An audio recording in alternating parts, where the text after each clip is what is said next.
Om Namo Bhagavate Vasudevaya. Om Namo Bhagavate Vasudevaya. Om Namo Bhagavate Vasudevaya.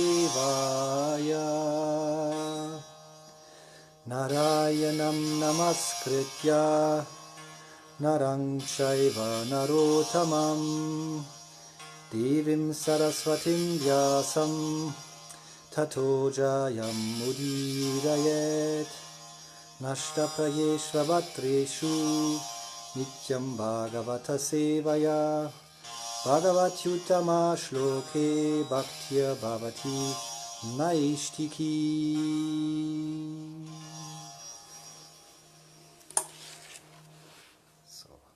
Hare Krishna, welcome to the fifth day of the daily Bhagavatam mirror. We are reading from the Srimad Bhagavatam 11th canto, chapter 8, the story of Pingala. And today we are at Shloka 2, verse 2. And the Sanskrit goes like, one second. Grasang sumrishtang virasang mahantam stokam eva va yadricha yaiva patitang grasit ajagaro kriyaha. Translation. Following the example of the python, one should give up material endeavors and accept for one's maintenance food that comes of its own accord, whether such food be delicious or tasteless, ample or meager. There is no purport. I will go to the next shloka, verse number 3. Shayitaha niburini niraharo nupakramaha Yadi no panayet graso mahahir ivadishtabhuk. Translation. If at any time food does not come, then a saintly person should fast for many days without making endeavor. He should understand that by God's arrangement he must fast. Thus, following the example of the python, he should remain peaceful and patient. Purport. If by God's arrangement one is forced to suffer material hardship, then one should think, due to my past sinful activity, I am now being punished. In this way, God is mercifully making me humble. The word shayita means one should remain peaceful and patient without mental agitation. Dishtabhuk means one must accept the personality of Godhead as the supreme controller and not foolishly give up one's faith due to material inconvenience.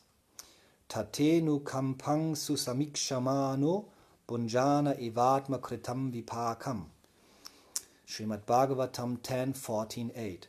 A devotee of the Lord always accepts material hardship as the mercy of Lord Krishna. Thus he becomes eligible for supreme liberation. Okay, again the verse, the two verses. Verse number 2 of the 8th chapter.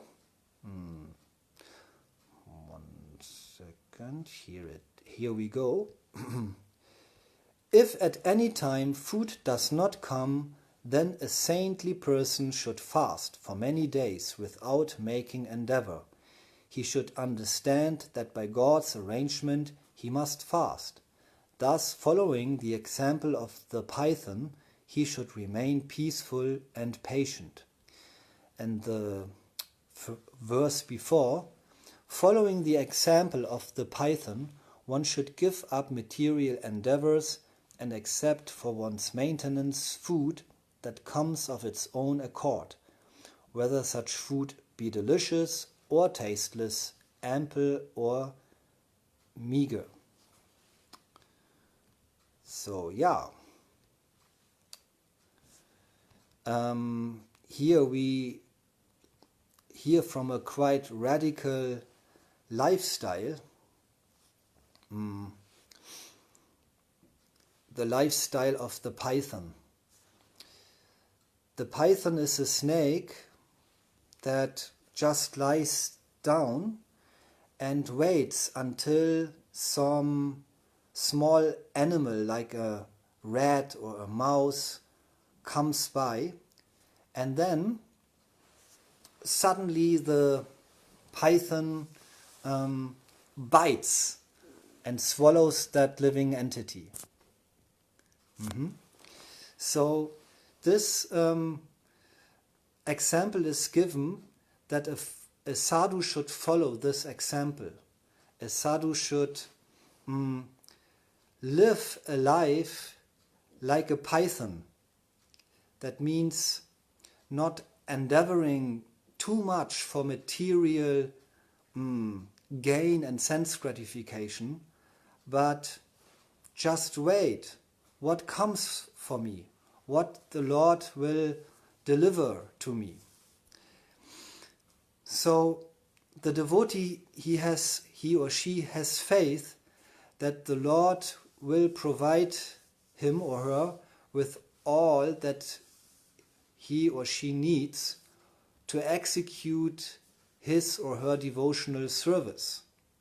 Of course, when a devotee wants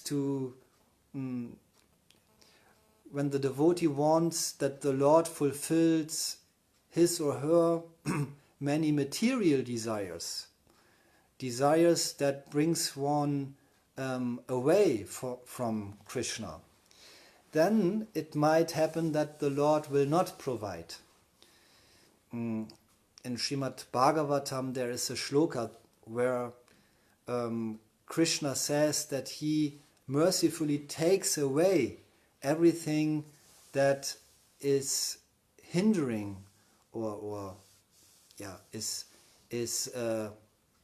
hindering the devotee from advancement in Krishna consciousness. So it might be that we have some material desires and we strive or aim for this material desire, that this material desire will be fulfilled.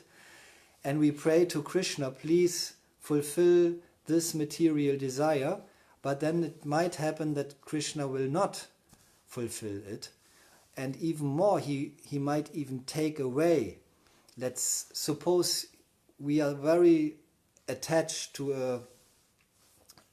in driving a very expensive, fancy car. And as soon as we are sitting in this car, we forget Krishna. We are so absorbed driving this Ferrari or Mercedes, and as soon as we sit there, we forget Krishna. We only think, oh, I'm sitting in this nice car, and do people see that I have this beautiful car, and it has so many buttons here and there, and AC conditioning. So it might happen that Krishna will take away this car because he sees that usually this devotee is always very devoted to me, but as soon as he sits in this car, he forgets me. So then Krishna might arrange that some thief comes and is stealing this car, or we make a crash with this car and the insurance will not pay for the damage and we will lose the car. So this might happen when we are too attached to material sense gratification, but we are still a devotee. So on the other side, when we really want to execute devotional service, then Krishna promises that he will provide the devotee with everything he or she needs. There is a shloka in Bhagavad Gita, Ananyas Cinta ye jana paryupasate tesham nityabhiyukta nam yogakshemang vahamyaham. And there Lord Krishna says, I have learned it by heart in German, but not in English. So in English it goes like, but those who worship me with exclusive devotion, meditating on my transcendental form, to them I carry what they lack and I preserve what they have. So this is a promise Lord Krishna gives in Bhagavad Gita, that those who are always meditating about the lotus feet of the Supreme Lord Sri Krishna, he gives him or her everything he or she needs and provides and maintain everything that this devotee has. So there's a story of, I think it was the famous composer who composed the song Jai Jagadisha Hare. His name is Jayadev Goswami. And Jayadev Goswami, he was a Vaishnava poet. He composed many beautiful songs for the pleasure of the Lord. But he was very, very poor. He was very, very poor. And he lived with his wife in a small hut. And he was very poor. And every day he was reading from the Bhagavad Gita. And then he came to this special shloka, which I have just read aloud for you. Ananyas Cinta ye jana paryupasate tesham nityabhiyuktanam yogakshemang vahamyam. And he thought, well, Krishna says, those who worship me with exclusive devotion, meditating on my transcendental form, to them I carry what they lack and I preserve what they have. And he said, I'm so poor. Something is wrong. Krishna does not provide me with everything I need. Otherwise, I would be more wealthy. So he took his pen and he scratched out this shloka from Bhagavad Gita, from his, I think they had these palm leaves, so he scratched out this shloka, and he was a little bit in an angry mood. So then he went to his wife and said, well, I will now go to the Ganga and take a bath. And I will come back in half an hour. So he then went to the Ganga and took a bath there. And then, when he was at the Ganga, the wife thought, this is a good opportunity to make a meal for me and my husband. But there was not so much foodstuff in her kitchen. So she thought, okay, I will do something very simple. But then suddenly someone knocked at the door. And she wondered, who is this? She went to the door and opened it, and then it was a very beautiful boy with black curly hair and with lotus eyes. He looked very beautiful, and he brought some foodstuff rice and vegetables. And she was quite astonished. "Oh, who are you? I haven't seen you before." And this boy, this beautiful boy, he said, "I live somewhere in the neighborhood. And actually, your husband, I met him at the Ganga. And look what he has done." And then he turned around and showed to this lady his bag.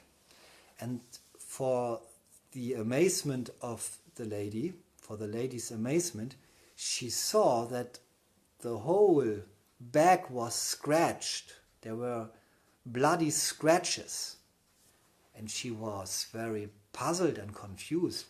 My husband should have done this? And the boy said, yes, he did this. He was very harsh and cruel. So, but anyway, I want to give you this food stuff here. Rice, vegetables, ghee, and spices, and so on. And before the lady could ask him further questions, he put everything on the floor and he disappeared. And she shouted, "Hey, wait, there are some open questions still." But he was gone. Then, 10 minutes later, Jayadeva Goswami, he came back from his bath he took in the Ganga. And he was not in a very, very good mood. He thought, well, I will now get a very meek and humble breakfast, I guess, if at all.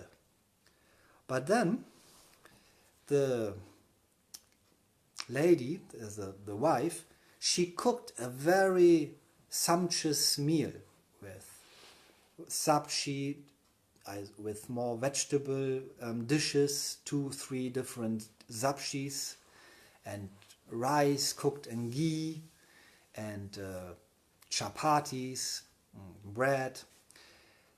And he was amazed. "Oh, you have cooked this ample meal here. What had happened?" And she said, "Well, a very beautiful boy came by, and he brought all these vegetables and this rice and ghee and spices and sugar. He had a whole bag of it." "Oh, really?" "Yes, but you know, there is something very strange, and I want to ask you if this is true." "What? About what are you talking?" "This boy, he showed me his bag, and it was scratched. There were many bloody scratches at his back. And do you know what he said? 'My dear husband, I'm very angry with you.' He said that you did this to him. You did this wounds and scratches to him."